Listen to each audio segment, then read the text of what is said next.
수업을 통해서 만나게 됐습니다. 다들 잘 지내고 있는지 모르겠는데 일단 선생님은 뭐 이상하게 3월만 되면은 이제 학교를 나가고 해야 되는데 안 나가고 있으니까 좀 기분이 좀 이상하네요. 우리 학생들도 지금 어떨지 모르겠습니다. 좀 학교에 나왔으면 좋겠다라는 생각을 가졌으면 좋겠는데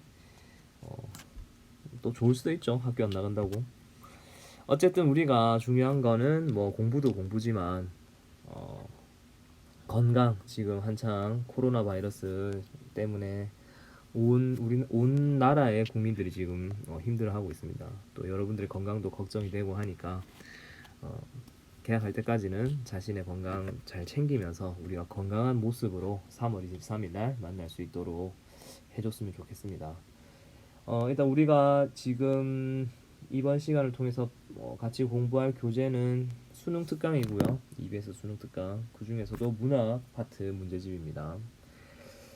올해 수능 특강은 모델이 다 펭수죠. 쌤도 펭수를 참 좋아했는데 또 이렇게 표지 모델이 됐네요. 자, 그럼 우리가 오늘 이제 본격적으로 배울 곳으로 넘어가 봅시다. 어디냐면 교재로는 8쪽입니다. 8쪽. 여기서 일단 시의 관례에 대해서 먼저 배워볼 텐데 우리 2학년 때 그리고 고등학교 1, 2학년 때 시에 대해서 이미 많이 배웠습니다. 시라는 건 어떤 세상, 뭐 아니면 자기 어떤 감정 이런 거를 비유와 상징 이런 것들을 통해 이런 걸 활용해서 표현하는 건데 우리 2학년 때 간단하게 이 수업 배웠던 거 기억나죠? 시에 대해서 우리가 한번 배웠었습니다. 그래서 일단 이 시인은 되게 감수성이 예민한 사람이에요. 어떻게 세심한 관찰을 통해서 좀 깊은 깨달음 이런 것들을 얻는 사람들입니다. 그래서 이 시인은 세계를 관찰, 우리가 살고 있는 세상 뭐 이런 것들을 보면서 어떤 이해와 뭐 통찰 이런 것들을 얻는 거죠. 그걸 바탕으로 시인은 자신만의 어떤 관념이라든지 정서를 획득하게 됩니다. 우리 예를 들어서 1년 전에 배웠네요. 이제 사과를 먹는다였나? 그 시의 화자는 사과를 먹다가 이 생명이 우주가 뭔가 이렇게 회귀하고 있구나. 서로 돌고 도는 순환의 관계구나라는 걸 깨달았습니다.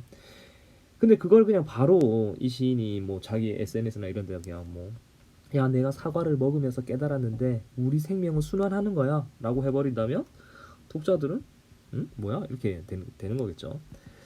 그래서 이 시인은 또 그 시인이 깨달은 어떤 그런 것들은 단순하게 말로 그냥 바로 전달하기에는 조금 깊이가 있는 것들이라고 해야 되나? 좀 그렇습니다. 그래서 이제 시를 창작을 하게 되는 거죠.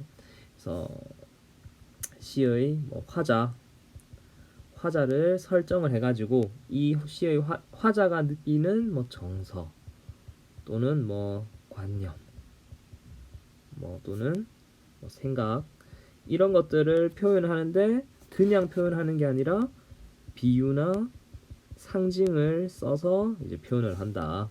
그러면 독자들은 자신만의 관념이나 정서 뭐 이런 것들을 또 생각하게 되는 거죠. 이 작품에서 얻은 것들을 통해서 자신만의 어떤 통찰과 이해를 생길 수 있을 겁니다. 이게 어떤 문학의 의사소통 과정이죠. 그래서 이때 이 시인의 관념과 정서 이게 우리가 흔히 말하는 주제입니다. 주제. 독자가 얻은 관념과 정서도 주제라고 할 수 있겠죠. 그래서 이런 어떤 구조를 잘 보고 난 뒤에 우리가 이제 교재에 있는 내용을 한번 보도록 해봅시다. 일단 시적인 표현에 대해서 나오고 있네요. 표현은 형상화하는데 시의 주제나 화자의 정서를 형상화하는데 기여하는 일체의 표현. 그러니까 그 시인이 전달하려고 하는 주제 또는 그 화자가 표현하려고 하는 정서. 그래서 작품에서 어떻게 형상화되어 있느냐. 옆에 형상화에 대한 뜻이 나와 있죠. 문학적인 기법입니다. 그래서 이런 형상화하는데 기여하는 모든 표현 방법들을 이제 시적인 표현이라고 하는 겁니다. 뭐 비유도 있고요.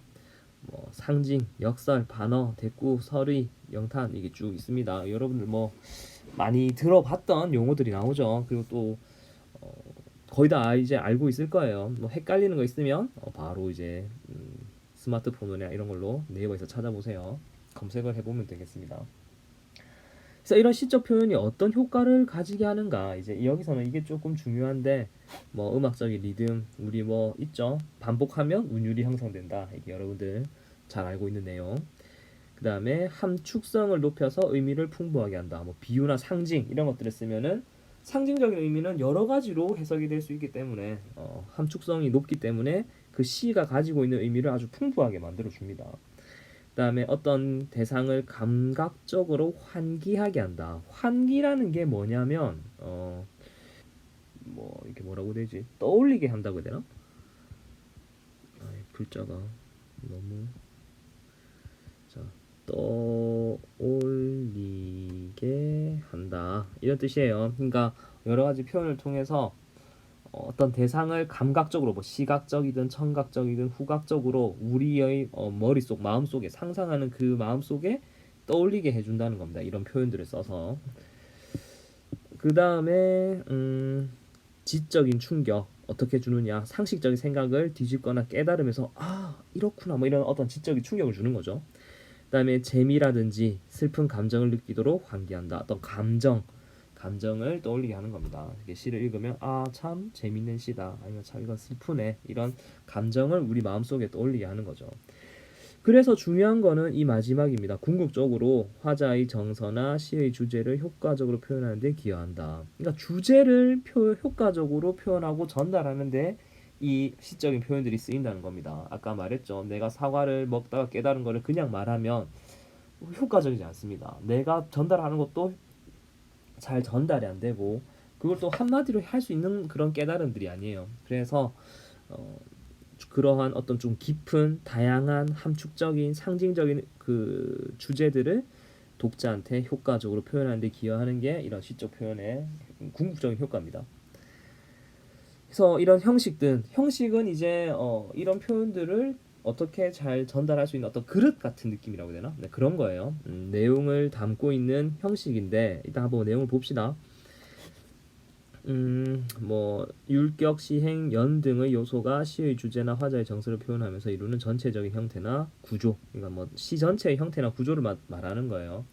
그래서 밑에 보면 문화적으로 형성된 시 고유의 체계와 관습에 기반을 둔다. 우리 문화의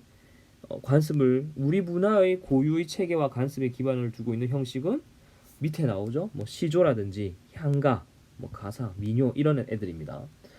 그에 반면에 자유시는 어떤 형식적인 그런 구조가 자유롭게 형성이 되는 것들이죠.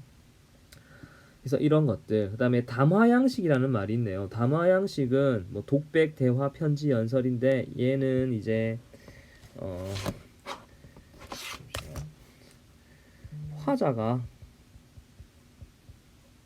청자에게 말하는 방식입니다. 말하는 방식. 뭐 이를테면 시의 화자가 되겠죠. 그래서 시의 화자가 청자에게 어떻게 말을 하느냐. 그래서 뭐 독백을 할 수도 있고요. 그냥 혼자 하는 말이죠. 그다음에 대화를 통해서 누구야 뭐 이렇게 부를 수도 있고요. 편지, 어머니 뭐 이렇게 연설, 여러분 들어보십시오 뭐 이런 식으로 연설의 형식으로도 할 수 있습니다. 그래서 다양한 양식을 가질 수 있다.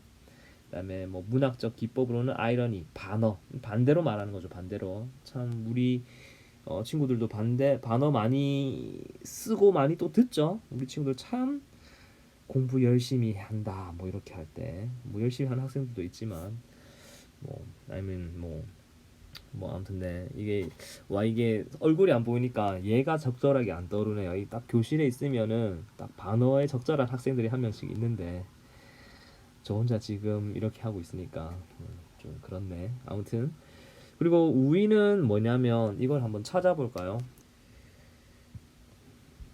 고교생을 위한 국어용어 사전. 추상적인 개념을 직접 표현하지 않고 다른 구체적인 대상을 이용해서 표현하는 문학 형식이다.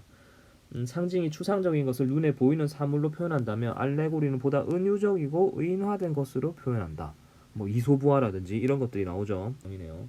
어쨌든 그 문학적으로 직접 말하는 게 아니라 비유적으로 표현하는 방식을 우위라고 합니다. 그래서 이런 우위도 많이 쓰고요. 뭐 수미상관, 성경후정 뭐 이런 것들도 다 알죠. 이런 여러 가지 형식적인 방법들이 있다.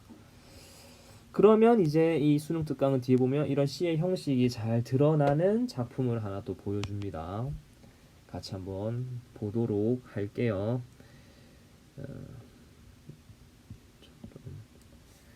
자, 한번 이거 정지용의 춘설이라는 시인데 시를 지금 여러분들은 이제 한창 공부할 때니까 이 작품을 읽어봤는데 모르겠다 하면은 일단 인터넷에 검색을 해보는 것도 뭐 괜찮은 방법이에요. 근데 뭐 보고 무조건 검색하라는 말이 아니라 한번 자기가 파악을 해보고 정 모르겠다 또는 내가 파악한 게 맞을까 확인할 때 약간 보면은 좋을 것 같습니다. 일단 제목부터 볼까요? 춘설. 한자를 알면은 이럴 때 참 좋아요. 이게 봄춘자에 눈설자죠. 봄눈, 봄에 내리는 눈에 대한 뭐 이야기인 것 같습니다. 자, 그래서 문 열자 선뜻, 뭔가 선뜻 나타났어요. 문을 탁 여니까 선뜻 먼 산이 이마에 차라. 산은 멀리 있습니다. 근데 이마에는 차죠. 산이 멀리 있는 건 우리 감각으로 봤을 때는 시각. 근데 차니까 촉각이죠. 시각과 촉각이 합쳐졌습니다. 시각을 촉각화시켜서 표현하는 거죠. 이게 바로 공감각이죠. 그래서 이 정지용 시인의 특징은 이런 언어를 잘 가다듬고 비유와 상징 또 이렇게 감각적인 이미지들을 만드는데 아주 뛰어난 시인이었습니다. 그래서 일제시대 때 아주 유명한 우리나라에서 제일 유명한 문인 중에 한 명이었죠. 자, 아무튼 이 화자는 지금 일단 시의 화자가 뭘 하고 있는가 보자. 문을 열었어요. 그러니까 먼 산을 보고 있습니다. 우수절 여기 뭐 표시돼 있네요. 뭔가 볼까? 입춘과 경칩 사이의 절기인 우수로 봄비로 물기운이 가득한 때 봄비가 내려야 되는 시기입니다. 봄비. 입춘, 경칩. 입춘은 봄이 시작이고 경칩은 개구리가 깨어나는 걸 말하는 절기 이름이죠. 그래서 지금 봄이에요. 봄. 우수절은 봄인데 그래서 이제 비가 많이 온다는 날입니다. 그래서 그 바로 초하루 아침 시간적 배경이 나오네요. 아침 새삼스레 눈이 덮인 맷뿌리와 서늘없고 빛난 이마바지하다. 새삼스레 눈이 덮인 이 맷뿌리는 산봉우리입니다. 산봉우리 위에 이렇게 산이 이렇게 있다 치면은 그 위에 눈이 이렇게 막 쌓여 있는 거죠. 잘 안 보이네. 눈이 이렇게 쌓여 있습니다. 그래서 이걸 보니까 서늘없고 빛난 이마 바지하다. 이 맷뿌리를 우리는 이 화자는 보고 있는데 또 이마 바지 서늘없고 뭐 이렇게 돼 있죠. 이 촉각입니다. 촉각. 서늘한 거. 이마 바지는 뭐냐면 쌤이 이거 사전을 찾아보니까 그러니까 우리가 더 쉽게 말하자면 이제 헤딩이에요. 헤딩. 네, 이마에 와서 딱히 부딪히는 거죠.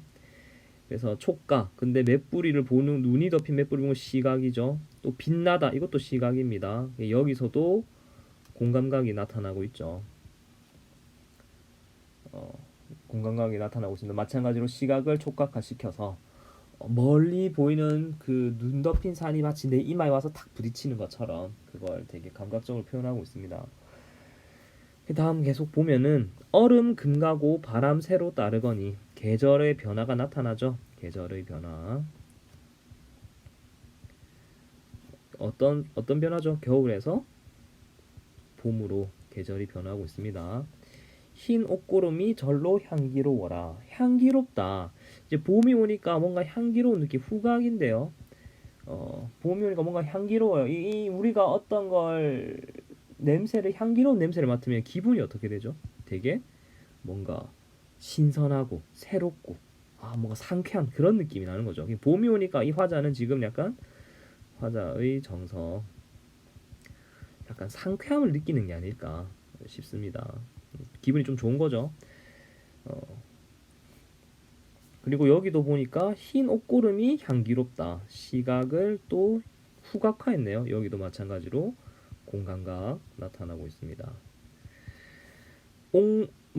옹송그리고 살아난 양이 이 뭐 옛날 일제 시대 때까지도 뭐 우리도 지금도 많이 쓰는데 양자 이거는 모양이라 뜻이죠. 모양. 옹송그리다. 춥거나 두려워 몸을 궁상맞게 몹시 움츠려 잡게 하고. 그러니까 겨울 동안 우리가 추우면 사람들이 이렇게 웅크러들잖아요. 그러니까 궁상맞게 움츠려 있다. 그러니까 좀 이렇게 움츠려 있었던 웅크리고 살아난 모습이라고 생각하면 됩니다. 웅크리고 살아난 모습. 그 모습이 꿈 같기에 설어라 이 또 약간 애매한 단어를 썼죠. 그래서 설어라는 우리가 일단 뭔가 이렇게 떠오르는 의미가 서럽다, 음, 서럽다 또는 낯설다. 우리가 낯설다 할 때도 이 설자가 들어가죠. 낯설다. 그래서 이 두 가지 의미로 지금 해석이 될 수 있습니다. 그래서 그 이 두 가지 의미로 해석되는 건 얘 때문에 이 옹송거리고 살아난 모양이 무엇을 의미하느냐. 그래서 얘가 겨울을 의미하면은 서럽게 되는 겁니다. 그러니까 우리가 겨울 동안에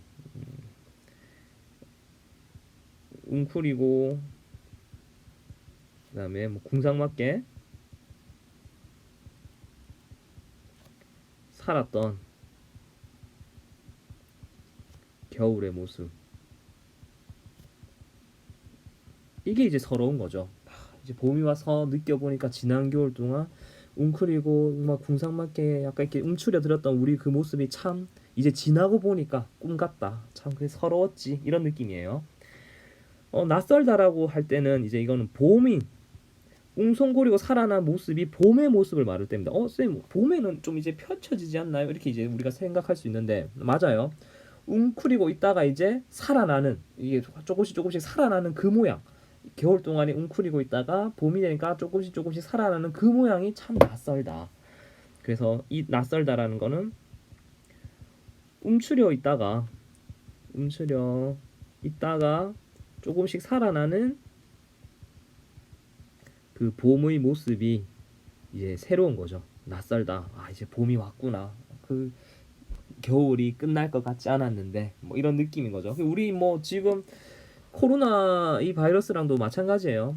우리가 지나고 나서 이 조금 언젠가 이 코로나가 끝나겠죠. 이게 끝나고 나면은 우리 그때 웅성거리고 살아난 양이 꿈 같기에 설어라 하면은 지난 그 겨울 동안 코로나 때문에 우리가 전부 다 집에만 있고 어디 나가지도 못하고 했던 그 웅크리고 살았던 그 겨울의 모습이 서러울 수도 있고요. 또는 이미 다 끝났으니까 끝나고 이제 사람들이 막 집 밖으로 나오겠죠. 나와서 또 사람들 극장도 가고 뭐 시장도 가고 하면서 좀 이렇게 조금씩 살아날 거 아닙니까?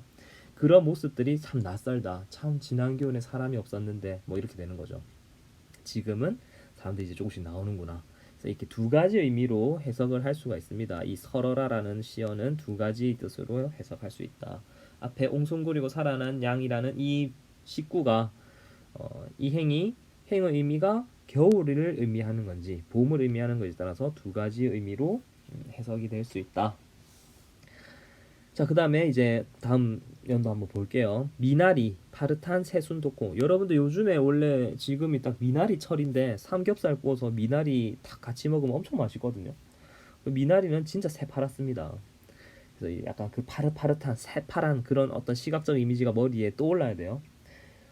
옴지다니기던 이 무슨 뜻인지 좀 철자만 봤을 때는 이 활자로만 봤을 때는 뭐야 이렇게 되는데 밑에 보니까 움직이지 않던 이 뜻을 보고 다시 읽어보니까 옴지다니기던 움직이지 않던 뭐 이렇게 움직이던 움직이지 않던 이 뭔가 그 의미가 좀 와닿죠. 쌤도 오랜만에 수업을 하려니까 되게 어색하네. 사람도 없고 나 혼자 지금 반내 방에서. 자, 아무튼 안 움직이던 그 고기 입이 오물오물거린다. 이제 이게 약간 그 옹성거리고 살아나는 그 모습이죠. 미나리가 이렇게 파릇한 미나리 새순이 이렇게 올라옵니다. 그다음에 물고기 물고기 입이 이렇게 뽀끔뽀끔 움직이는 거죠. 그래서 꽃 피기 전 철하니 눈에 이게 이제 눈이 왔죠. 원래는 우수절이라서 비가 오는 날인데 철 아닌 눈이 내렸습니다. 그래서 제목이 춘설이었군요. 핫옷은 솜을 두어 지은 겨울옷. 이 핫자는 우리 영어의 핫 아닙니다. 그냥 핫옷이 우리말이에요. 솜을 두어서 지은 겨울옷이니까 따뜻하겠죠. 따뜻한데 이걸 벗고 도로 춥고 싶어라. 도로 춥고 싶대요. 왜 이럴까? 이 화자는 도로 죽고 싶다. 이것도 약간 두 가지로 해석할 수 있을 것 같아요. 일단은 먼저 가장 탁 먼저 와닿는 건 얘가 다시 겨울을 그리워하는 건가? 겨울을 그리워함 뭐 이런 것들 내가 다시 죽고 싶다고 하니까 겨울을 그리워한다고도 볼 수 있겠죠. 뭔가 겨울이 끝나는 거에 대한 아쉬움이라고 해야 되나? 아 이제 겨울이 끝났구나 뭐 이런 아쉬움.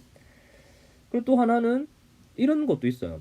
내가 눈이 와서 진짜 만약에 진짜로 추웠으면 얘 옷 못 벗죠. 하도 못 벗습니다. 진짜 추우면. 근데 이제는 핫옷을 벗어도 안 추운 거야. 어느 정도 서늘함을 느낄 수 있는 참을 수 있는 계절인 거죠. 그게 어떤 계절이냐? 봄입니다. 이른 봄. 초봄에는 약간 쌀쌀할 때도 있죠. 그런데 우리가 그렇다고 막 엄청난 두꺼운 패딩 같은 거 입고 다니는 거 아니에요. 어느 정도 벗을 수 있습니다. 그래서 지금 봄이 와서 마지막 그 남아있는 그 쌀쌀함 뭐 그런 것들 또는 비록 눈이 왔지만 지금 미나리 돋아나고 고기 입 오물오물거리는 이 봄을 내가 그 온전히 느끼고 싶은 거죠. 겨울에 어떤 겨울 내내 입었던 그 겨울의 상징이라든 겨울에 내가 가지고 있었던 핫옷은 벗어버리고 새로운 봄을 맞이하는 겁니다. 그 봄을 맞이하는 어떤 뭐라고 해야 될까? 봄을 맞이하는 심정.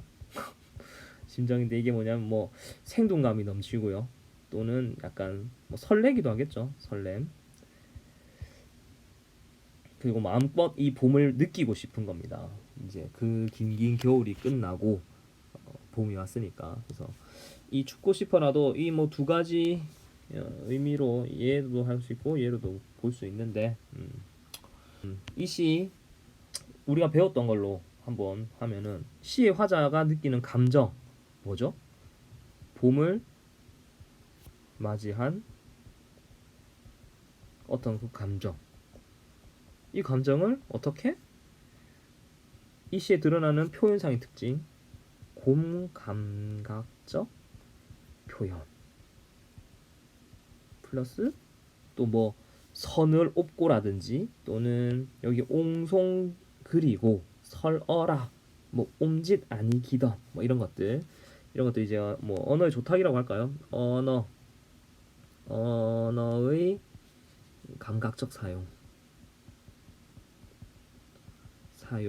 통해서 표현을 하는 거죠. 그래서 봄을 맞이한 이 화자의 감정을 공감각적 표현과 언어의 감각적 사용으로 표현하고 있다. 그래서 우리가 시를 볼 때 물론 처음 읽어보면 어렵습니다. 근데 우리가 항상 먼저 파악해야 될 거, 시의 화자.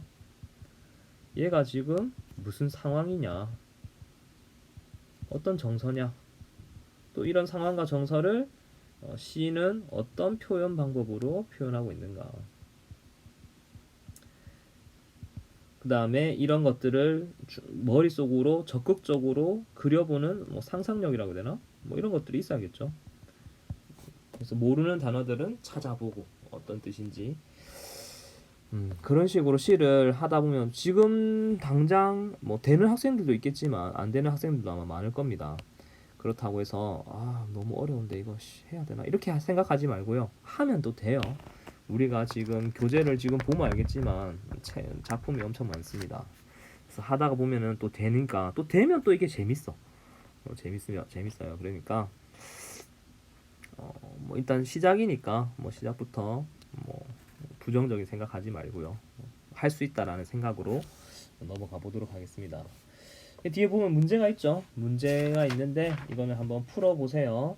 윗글의 표현상 특성, 표현상 특성 우리 봤죠. 그래서 뭐 외부의 전경에서 자신의 내면으로 시선을 이동하고 있었는지 또는 감탄형 서술어를 구사해서 그런 풍경에 대한 소외를 밝히고 있었는지 색채감이 나타난 시어를 통해서 감각적으로 형상화했었는지 시각적인 형상의 이미지를 촉각적으로 전이시켰는지 밤에서 아침으로 바뀌는 시어 뭐 이런 것들 보고요.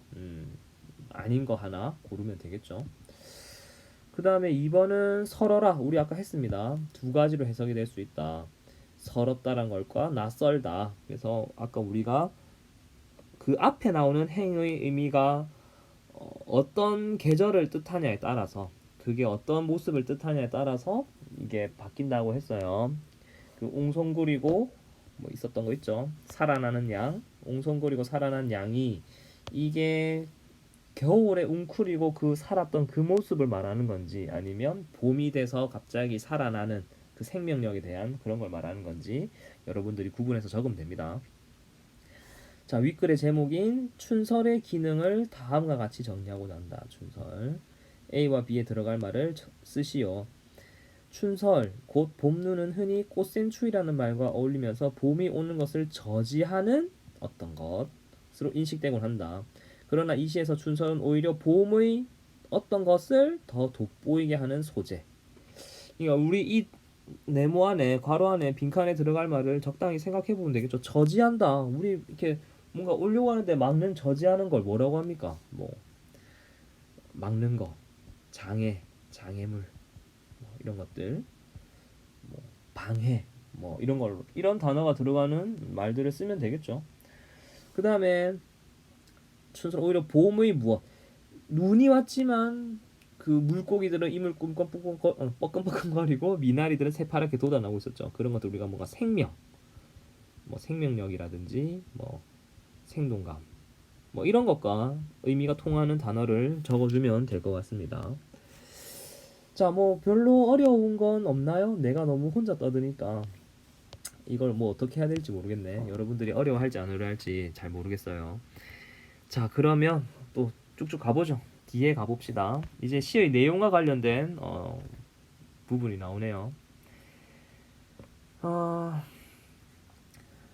시의 화자의 정서. 아까 우리 춘설 볼 때도 쌤이 말했는데 화자가 어떤 정서를 느끼고 있느냐 이거 파악하는 것도 중요하다고 했어요. 그래서 정서는 다 알죠? 여러 가지 감정이나 기분입니다. 내가 느끼는 감정이나 기분, 뭐 기쁠 때도 있고요. 화날 때도 있고 슬플 때도 있고 즐거울 때도 있고 뭐 그렇죠. 그다음에 뭐 정서의 종류로는 긍정적인 거, 부정적인 거 있고요.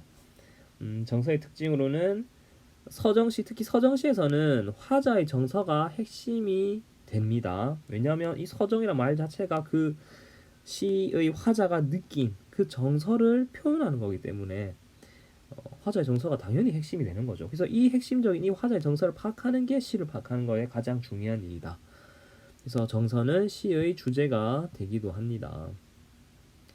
그래서 한 작품 안에는 여러 가지 정서가 공존할 수 있어요. 뭐 좌절을 했다가 그래서 슬펐다가 무기력했는데 어떤 계기를 통해서 다시 의지를 다지고 삶의 희망을 가질 수 있다. 뭐 이렇게 될 수도 있고요.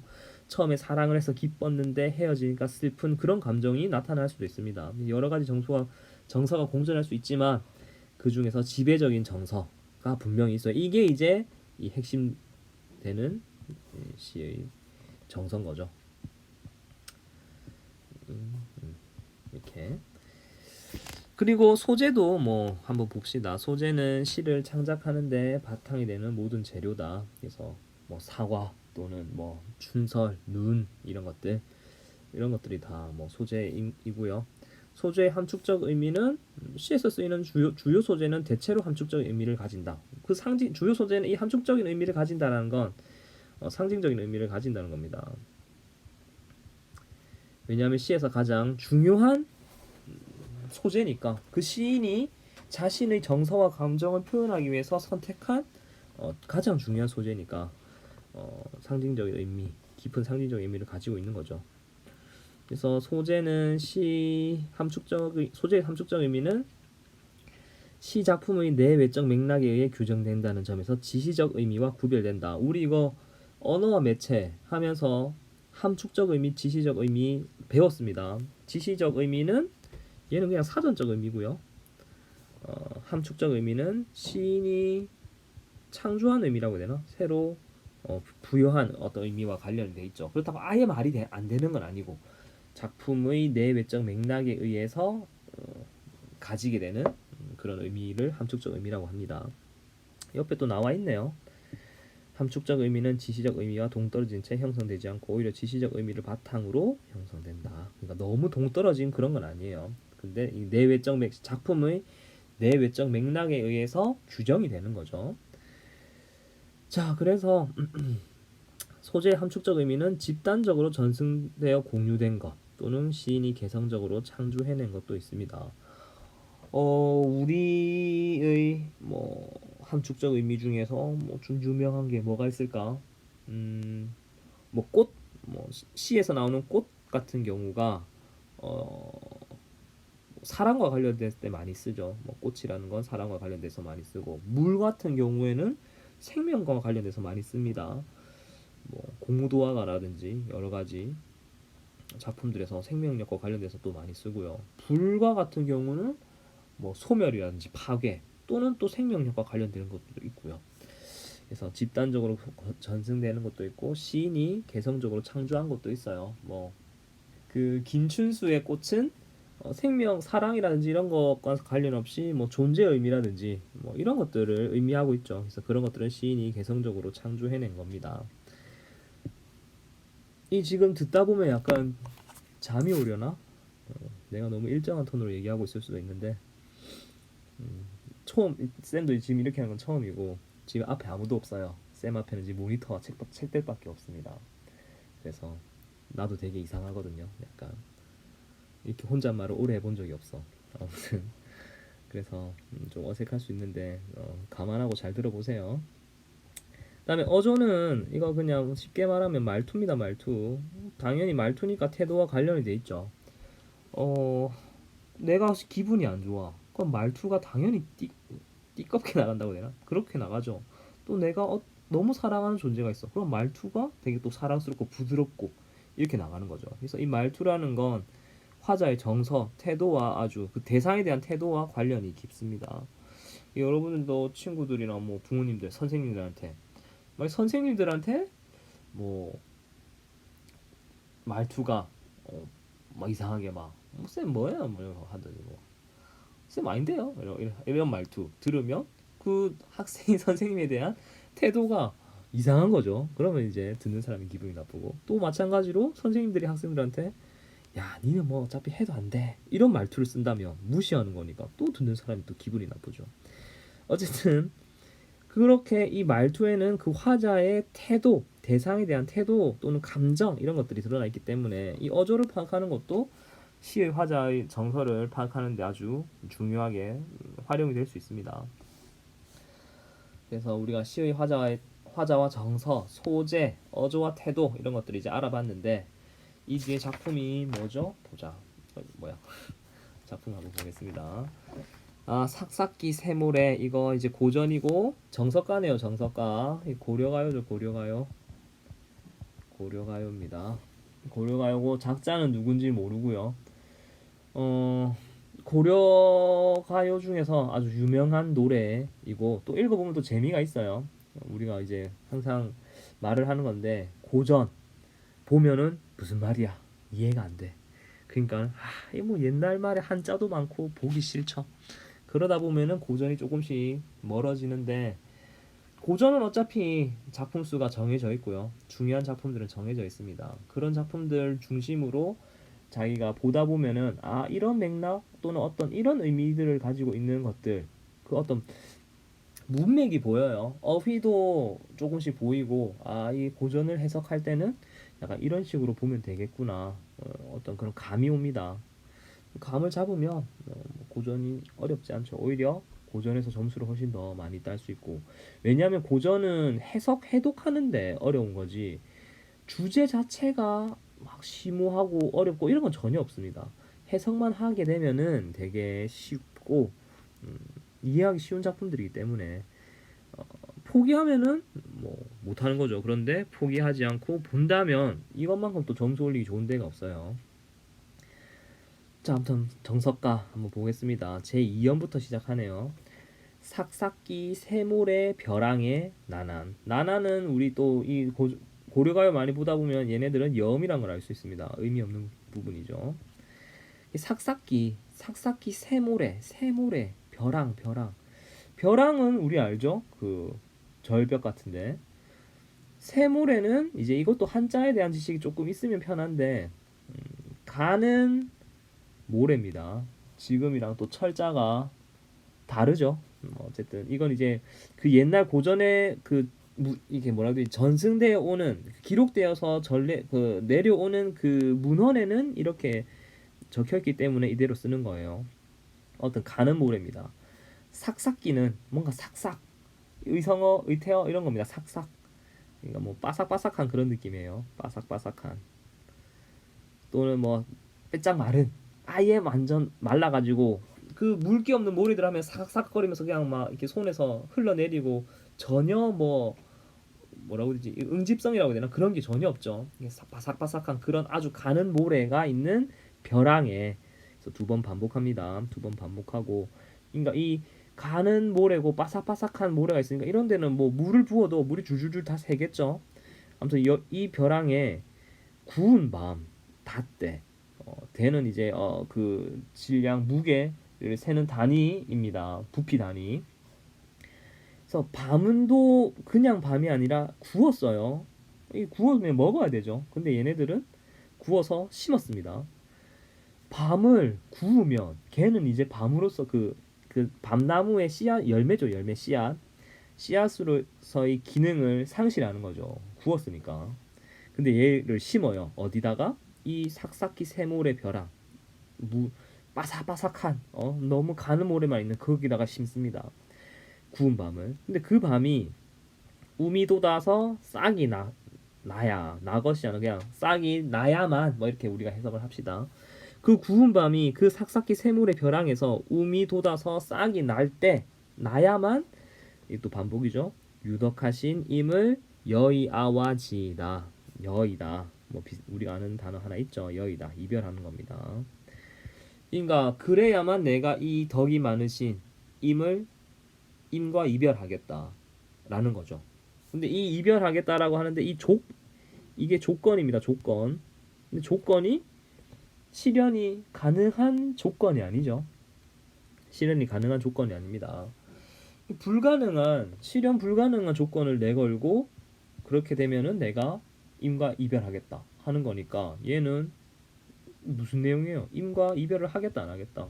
임과 이별 안 한다. 그러니까 이렇게 될 때까지는 안 한다니까. 이게 가능한 일일까요? 절대 불가능하죠. 그러니까 뭐 영원히 사랑하겠다, 뭐 이런 의미입니다. 영원히 사랑하겠다.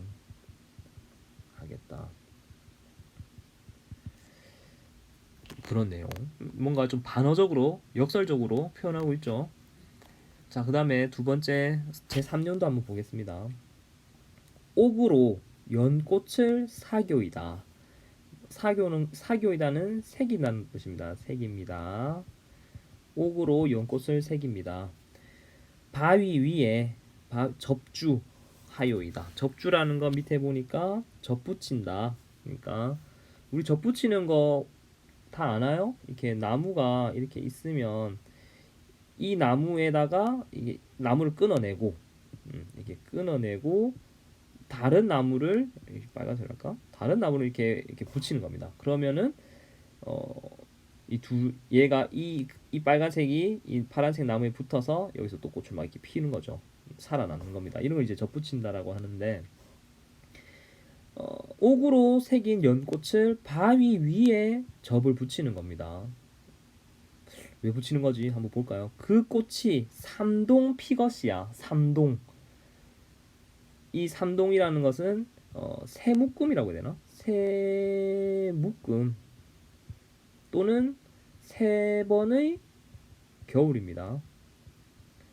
이게 겨울 동자는 아닌데 겨울이라고 보는 사람들도 있어요. 그래서 이 꽃이 세 번이 피어야, 또는 세 묶음 정도가 펴야 내가 유덕하신 임을 여의와지이다. 똑같죠? 조건인데 얘는 실현 불가의 조건입니다. 그냥 꽃을 접붙여도 살아남기 확률이 조금 떨어지는데, 얘는 꽃도 아니죠. 옥으로 됐으니까 옥이죠. 옥을 바위에 붙였는데 얘가 뭐 꽃이 필 리가 전혀 없죠. 진짜로 펴버리면 이별을 해야 되는 건데 뭐 그럴 일 없으니까. 그래서 마찬가지로 실현 불가능한 조건을 걸고 이별을 말하고 있으니까 이것도 임과 영원히 사랑하겠다라는 의미입니다. 자, 그 다음 제 사연도 한번 볼게요. 무쇠로 천릭을 말아 나난 이거 어차피 염이고요. 천릭이 뭐냐? 옛날에 무관이 있던 관복이다. 옷이네요. 옷을 근데 무쇠로 만든다는 겁니다. 이때 많은 거는 돌돌 많은 게 아니고요. 옷을 만든다는 거예요. 철사로 주름을 박는다. 그러니까 옷을 다 철로 만드는 거죠 지금. 그 옷이 다 헐엇이야. 조건입니다. 또 이루어질 수 없는 조건을 걸고 있죠. 실현 불가능한 조건. 쇠로 옷을 만들고 철사로 그걸 다 이렇게 주름을 박은 그 옷이 다 헐어야 유독하신 임을 여의겠다. 이것도 마찬가지로 실현 불가능한 조건을 걸고 여의겠다고 하니까 영원한 사랑입니다. 보시면 알겠지만 단어가 어려워서 그렇지 해석을 하니까 무슨 뜻인지 확실히 와닿죠. 그다음에 제6년 이거 되게 유명한 구절이죠. 우리 서경별곡? 네, 서경별곡의 2연일 겁니다. 2연에도 아마 이 부분이 나옵니다. 그래서 구슬이 아마 그때 당시에 유행했던 민요가 아닐까 추측을 하는데 한번 봅시다. 구슬이 바위에 지신들, 지신들이라는 건 뭐 떨어진들 이런 말입니다.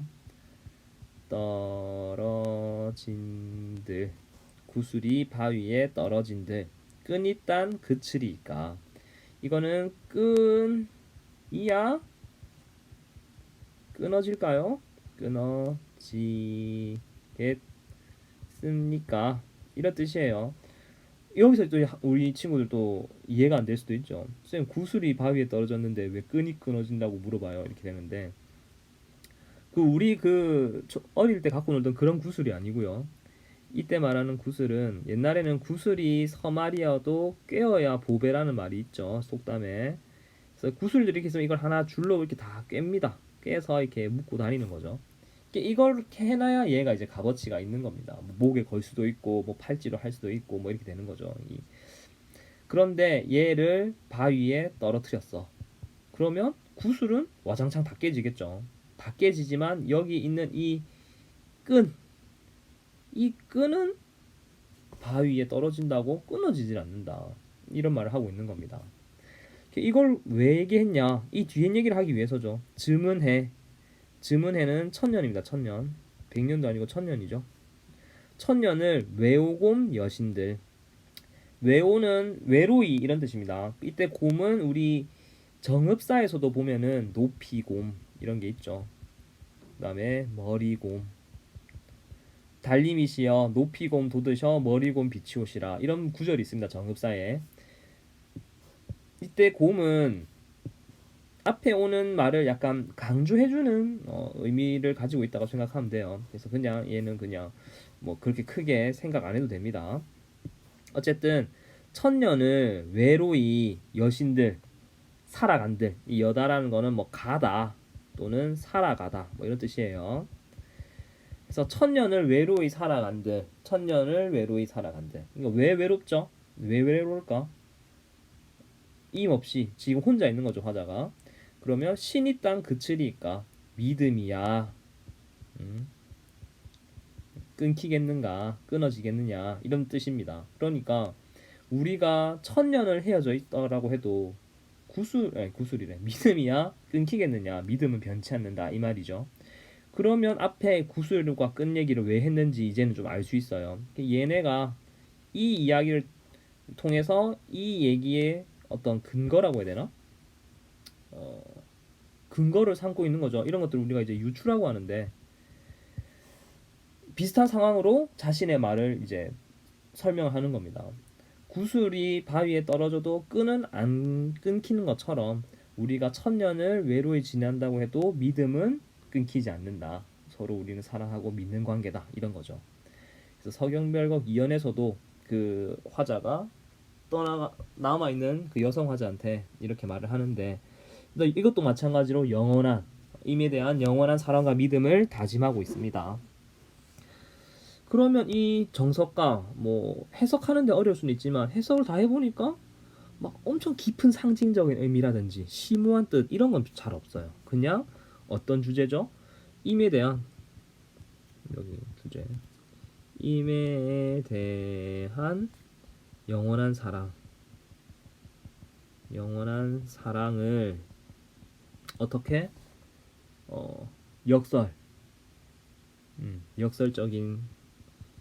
역설적인 표현 방법과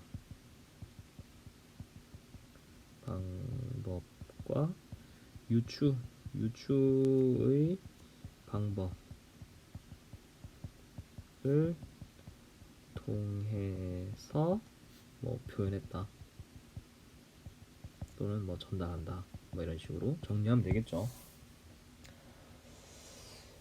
그래서 뭐 이 고전 시가 또 고전 시가에서도 다양한 표현법을 썼다. 그래서 우리 정석가를 한번 봤습니다. 그럼 또 이제 문제를 한번 봐야겠죠. 1번 문제는 윗글의 이연에서 사연의 내용을 다음과 같이 이해하고자 한다. 글의 내용을 바탕으로 A에서 C에 들어갈 적절할 말을 쓰고 전체 함축적 의미를 나타낼 수 있도록 D에 들어갈 말을 써보자. 이연에서는 뭐 어떤 것을 모래 벼랑에 심어 싹이 튼다. 이거 우리 알죠? 그 씨앗으로 해서 생명력을 잃은 아이, 그 아이 적으면 될 것 같고요. 옥으로 새긴 연꽃을 바위에 접붙여 어떻게 되는지 작품 보면 나와 있습니다. 그다음 무쇠로 마름질해서 철사로 주름을 박아 만든 그 천릭, 무관들이 입는 옷, 걔가 어떻게 돼야만 하는 그 조건이 있었죠. 그래야만 내가 헤어지겠다 라는 거니까 함축적인 의미는 덕망 높은 신인과 이별하지 않고 어떻게 하겠다라는 그 화자의 정서가 있었습니다. 이건 이제 여러분들 충분히 작품을 이해했으면 충분히 풀 수 있는 문제고요. 2번 한번 봅시다. 다음은 윗글의 제6년에 대한 설명이다. 6년 그 구슬 걔네 그 부분이죠. 구슬 끊어지겠냐? 구슬을 부서져도 끈은 안 끊어진다. 그래서 6년은 유추적 발상에 의해 구성된 노래다. 화자는 자신과 이미 이별한 상황과 끈에 꿰어 있던 구슬들이 바위에 떨어진 결과 그 구슬들이 어떻게 돼버려 있는 상황을 나란히 제시한다. 이를 통해 구슬이 바위에 떨어져도 구슬을 꿰은 끈이 끊어지지 않듯이 자신과 이미 헤어져 있다 하더라도 무엇은 여전할 것이다. 알죠? 구슬들이 어떻게 됩니까? 바위에 떨어지면 깨지거나 떨어지거나 흩어져 버리는 그런 상황이죠. 그렇다 하더라도 끈은 안 끊어지니까 마찬가지로 우리가 내 자신과 이미 헤어져 있다 하더라도 우리의 그 어떤 사랑, 믿음, 신념은 아니고 믿음, 사랑 뭐 이런 것들은 여전할 거다라는 소망이죠. 결국 소망이었죠. 소망을 노래한다. 자, 그 다음에 세 번째 문제는 3번을 보니까 윗글의 시어에 대한 이해로 적절한 것만을 보기에서 있는 대로 고른 거 있는 대로 딱 골라봐야 되겠네요. 새모래 벼락, 가는 모래가 있는 그 벼락과 바위 위는 생명이 존재할 수 없는 환경. 맞는지 안 맞는지 한번 생각해 보세요. 구운 밤과 무쇠로 재단한 천릭은 생명력을 잃어버린 존재. 생명력을 잃어버렸다? 이것도 한번 생각해 보세요. 제3년의 옥과 구슬은 매우 귀하고 값진 것. 여기서 옥과 구슬이 귀하고 값진 것을 표상하려고 나온 건지 그게 이 둘 다에 해당되는 건지 한번 또 생각을 해보세요. 다음에 철사와 끈은 오래도록 존속된다. 많은 속성. 이것도 그 시의 전체적인 의미와 맞춰서. 그래서 여러분들이 이 문제를 풀 때는 이 시어들이 맥락상에서 과연 이러한 의미들을 가지고 있는가 또는 둘 다 기역이라든지 니은 항목에서 제시된 시어 둘 다가 설명하는 내용이 공통적으로 다 해당이 되는가 이걸 한번 꼼꼼하게 따져보면서 문제를 풀면은 쉽게 풀 수 있을 것 같습니다. 자, 오늘은 이제 여기까지 한번 해보고요. 일단 쌤이 처음 이걸 녹화하는 거고 지금 쌤 방에서 이렇게 혼자 떠들고 있으니까 목도 아프고 뭐 좀 그렇네요. 뭔가 이렇게 혼자 되게 오랜만에라고 하면 좀 저번에 해본 것 같잖아. 아니 오랜만은 아니고 되게 혼잣말 이렇게 오래 해보니까 조금 너무 어색하고 과연 내가 잘 말하고 있었나? 잘 했나 하는 생각도 드네요. 이게 뭔가 반응을 못 보니까 그래서 아마 조금 서툰 것도 있었고 부족한 것도 있을 겁니다. 그런 것들은 댓글에 좀 적어주시고요. 쌤 뭐 말이 너무 빨라요. 발음이 부정확해요. 뭐 이런 것들 뭐 이 부분에 대해서 설명 더 해주세요. 이런 것들도 괜찮습니다. 그래서 댓글 남겨주시고 좋아요와 구독, 알람 설정도 해주시기 바랍니다. 자, 그럼 다음에 또 동영상 올릴게요. 수고했습니다.